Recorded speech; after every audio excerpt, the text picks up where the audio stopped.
Why is it that different countries are always thought to have an influence on Africa? When discussing Africa, the only thing that comes up is who will exploit and influence African nations.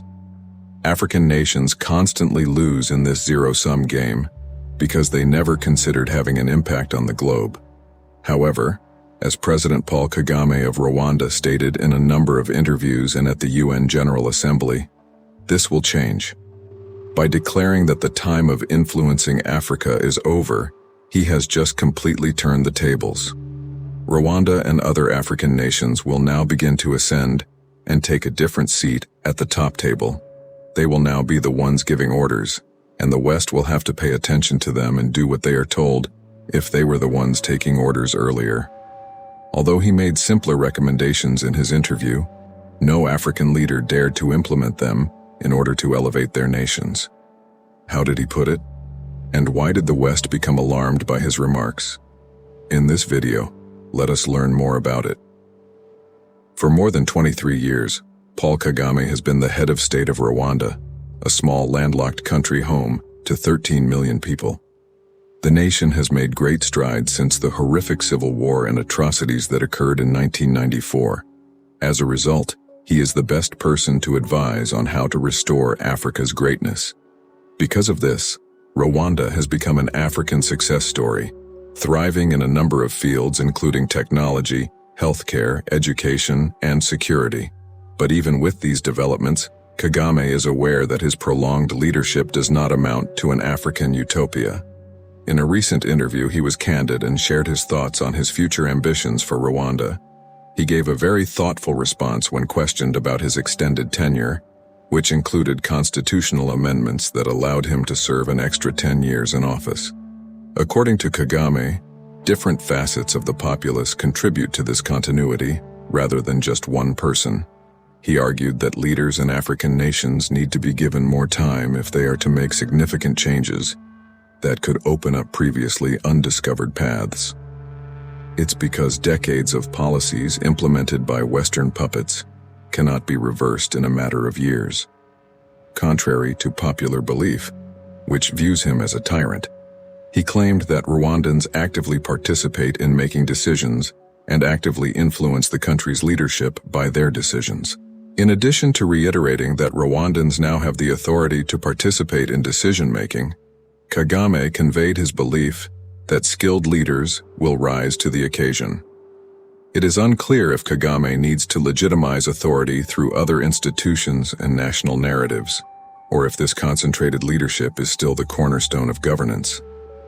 Kagame explained that while many developments in Rwanda are happening naturally, they are supported by a number of underlying causes.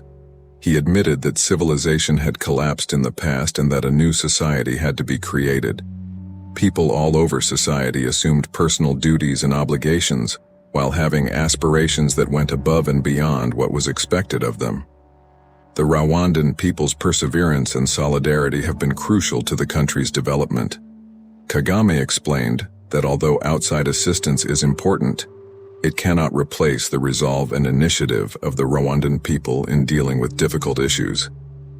Africans must forget their beginnings, particularly the tragic chapter of genocide in Rwanda, he said, adding that he and all Africans are students of history on what was done to Africa. He did, however, add that Rwandans must also envision a rich and united country. However, what is the genocide story? Well, in 1994, more than 800,000 people in Rwanda were massacred in a span of just 100 days. It was something that had never been seen by humanity. Hutus made up about 85% of Rwanda's population, although traditionally the Tutsi minority has had more influence there, following the Hutu-led overthrow of the Tutsi monarchy in 1959. Tens of thousands of Tutsis fled to Uganda and other nearby nations. A group of Tutsi exiles banded together in reaction to these developments and founded the Rwandan Patriotic Front, or RPF, a rebel organization. After the RPF invaded Rwanda in 1990, there was fierce warfare until a peace deal was struck in 1993.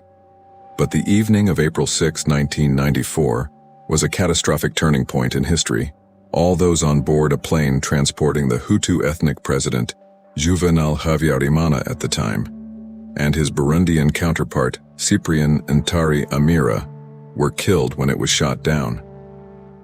Extremist Hutus launched a well-planned campaign of mass murders as soon as they placed the blame squarely on the RPF. In response, the RPF said that Hutus had brought down the aircraft to give an excuse for the genocide. The genocide was carried out with terrifying accuracy. The identities of government opponents were given to militias, who methodically killed them and their families. As neighbors turned against one another, some men even killed their Tutsi wives out of fear that they would be killed if they refused.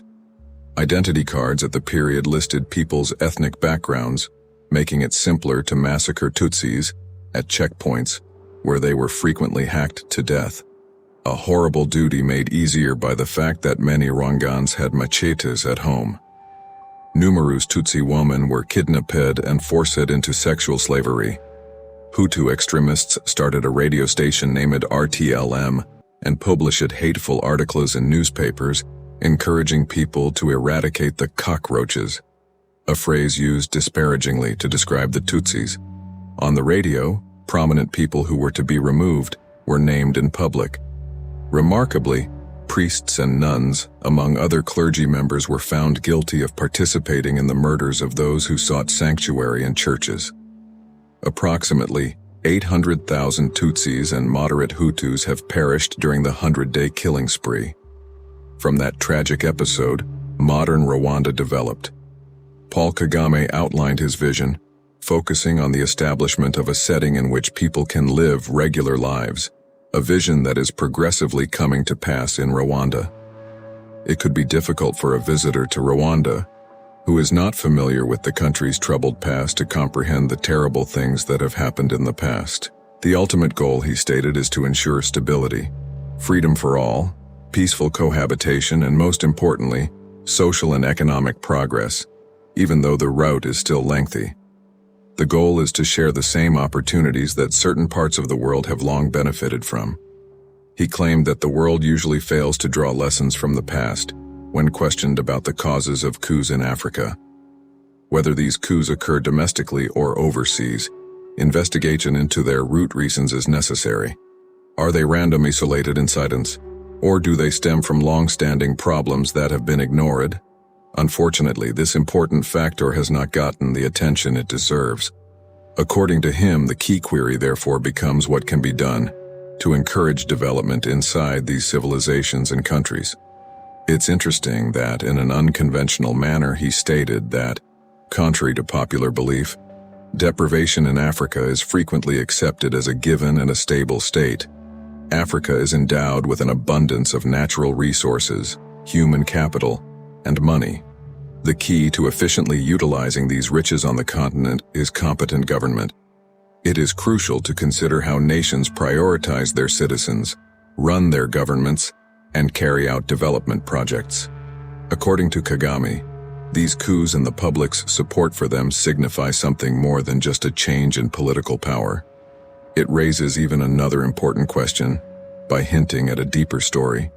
Why have wealthy countries, which are heavily invested in every African nation, been teaching freedom, democracy, and human rights while at the same time plundering the natural resources of the continent? You see, what he said left the West with unanswered questions. He claimed that although the native populations in these places are still struggling with poverty, the industrialized nations in the West have benefited greatly, either directly or indirectly, from Africa.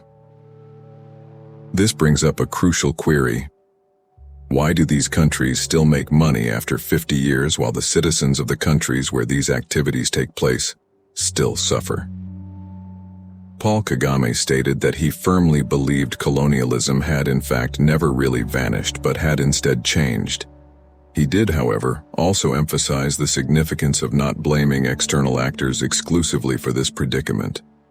He offered fair criticism to African leaders, even as he held the West responsible for Africa's exploitation. The reason for this is that Africa would not be in such ruins today if African leaders had stood up to the policies of the West. The case is compelling because, as we have seen with the coups in Niger, Mali, Burkina Faso, and Gabon, the leaders of these nations are acting in their own best interests, not those of the West. These could have been completed in the past as well, if they could be completed today. That being said, it's possible that African leaders lacked the bravery to stop being used as props for temporary gains.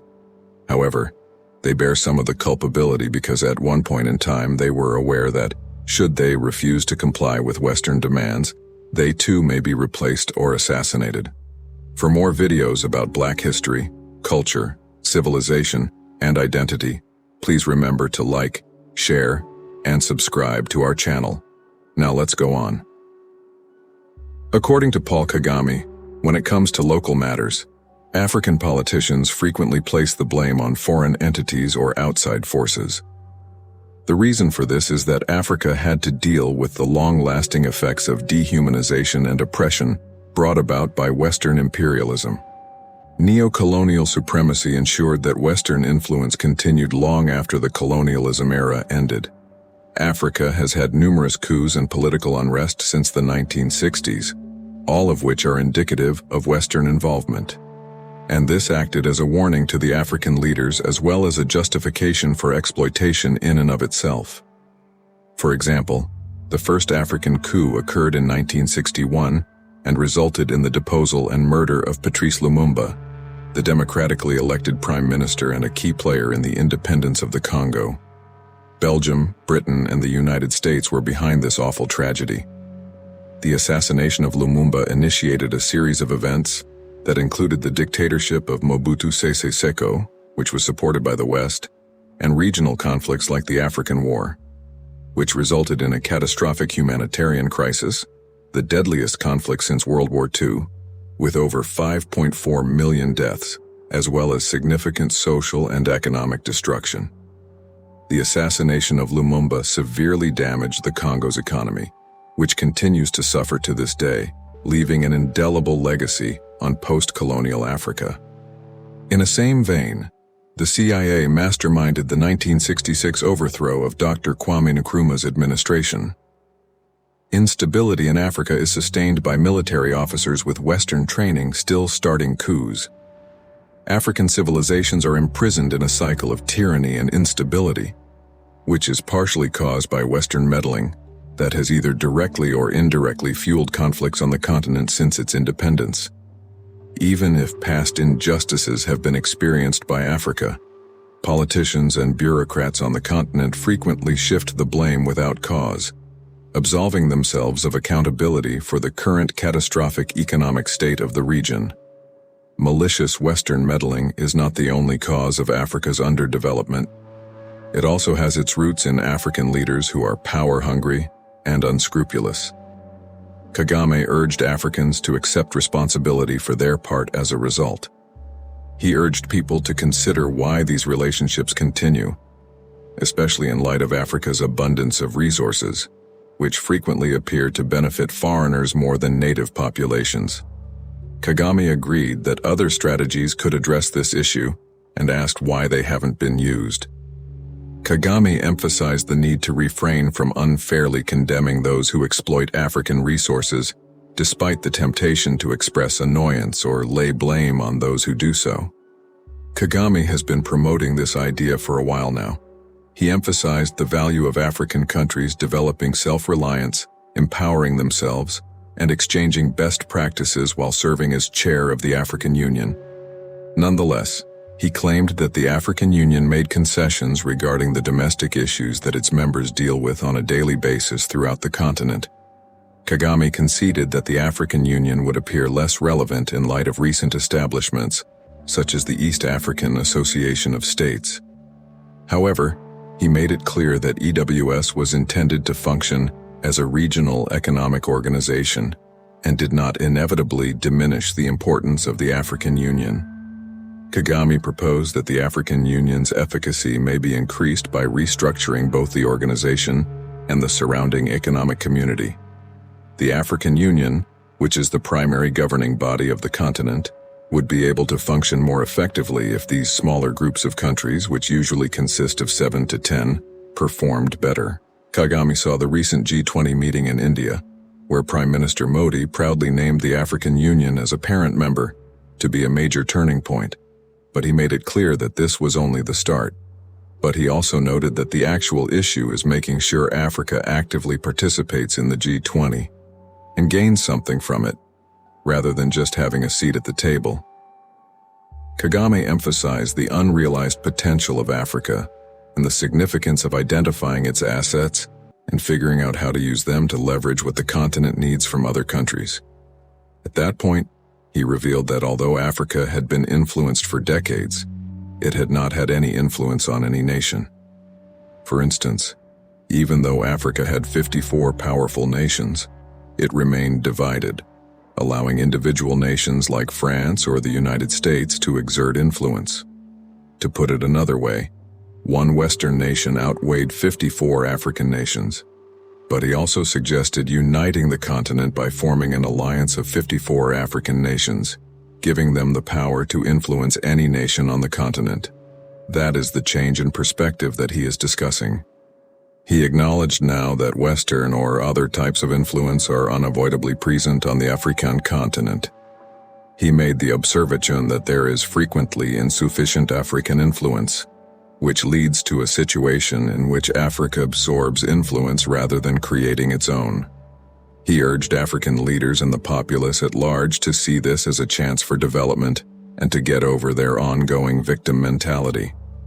Kagame understood the power dynamics that, when influenced by outside forces, occasionally portrayed Africa as the perpetrators or victims of different situations. After then, Kagame discussed Rwanda's past, while highlighting the country's ability to draw lessons from it. He reported as saying that during a pivotal point in Rwanda's history, when the country needed outside help, the West could have helped but chosen not to.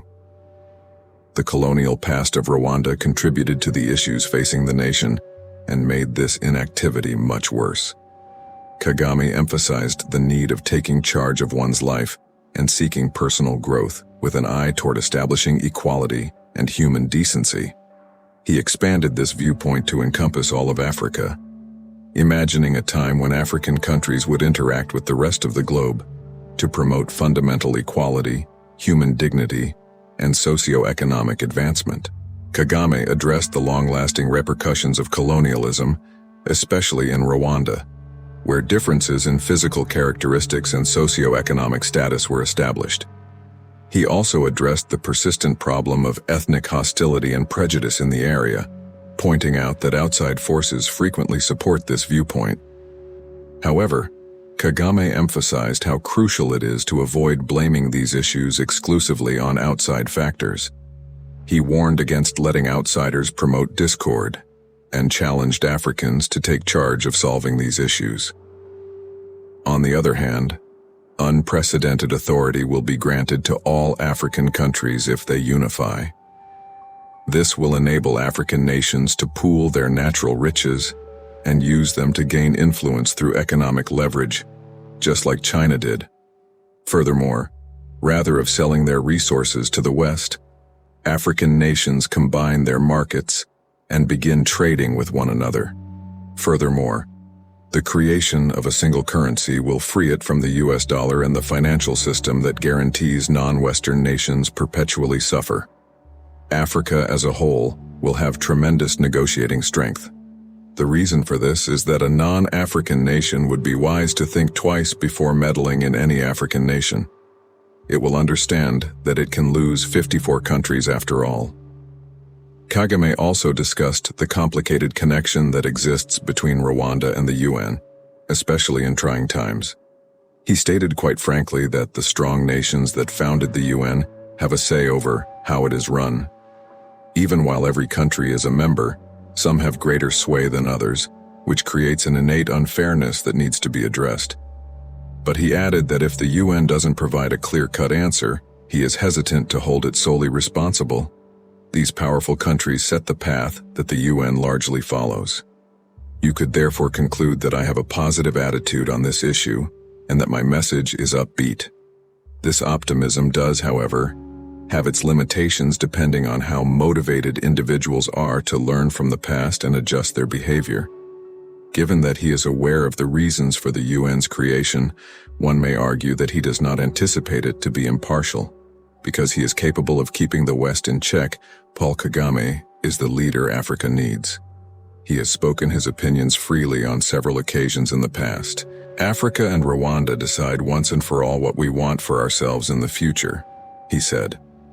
Under the pretense of trade agreements and development projects, Kagame's criticism of what he perceived as manipulative practices intended to dominate African states was unrelenting. He gave particular instances to illustrate Rwanda's experience with what he called U.S. punitive measures. In an effort to lessen its dependency on second-hand clothes imports from the United States, Rwanda pursued economic growth through the expansion of its textile sector, prompting these actions. In the past, he has addressed the West, saying things like, "We are not people to be belittled," and "How about those in your country who committed crimes in my country?" Paul Kagame is arguably one of the few African leaders of today who understands how to defend his nation in front of the West. He has revolutionized Rwanda throughout his 23 years in power, positioning it as an example state for the rest of Africa. He's not in the mood to stop, though. Do you believe that African leaders should bear equal responsibility for the exploitation of their countries? Inform us. Do you concur with Paul Kagame that Africa need to resist exploitation and not become a victim? Share your ideas with us on how African nations might escape the zero-sum game that the West makes sure they are continually losing. Would you like to see more videos similar to this one? Click the bell icon next to it and subscribe to our channel if the answer is yes. We have made the decision to present videos on a topic that is rarely discussed: Black history, culture, and civilization, as well as examples of how amazing Black people have always been. I appreciate you viewing, and be sure to tune in for the next one.